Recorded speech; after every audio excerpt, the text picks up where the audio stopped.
Alright, so I thought I would give everybody a little tour of my worm bin. It's down in our basement in our lovely storage room / grow room. I'm just going to remove this layer of newspaper print bedding. Keep that on top to help control any odor and keep moisture levels in balance. So this half of the bed over here is where I've been feeding the worms mostly over the past month, and I'll show you what some sort of finished castings look like in a minute. But recently started feeding the worms down at this end so that they will naturally migrate to their new feed source and leave this side relatively worm-free. So this is the spot where we fed them last, and you can see here's a little clump, hang on, this right here is a little clump of some, I think this was kale stalks that we pureed up with some eggshells, just made into a little bit of a pulp. And there's one of our wormy friends crawling off there. And then if we dig down a little deeper, you see more of the green material there, and start to see some of the worms. There's one guy there. Let's see if I can get a big clump of them.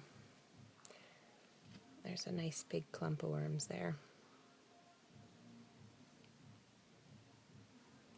So they're nicely taking all of these vegetable scraps and turning them into high nutrient castings or worm poo that we are going to use this year in our garden to grow really healthy plants. So this section here, I fed them probably about 10 days ago, and you can see that you actually don't see any vegetable scraps there. It's a bit of eggshell brown there, a worm. So that's sort of the section that they're working on right now. And then if we come over to here, this section they haven't been fed in quite some time. And so when we look through here, we won't see any worms.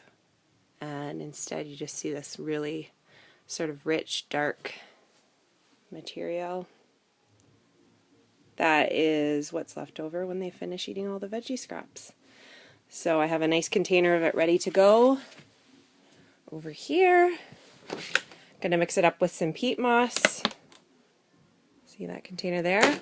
And we're gonna start some seeds today. I've got some different varieties of tomato seeds that I saved from last year.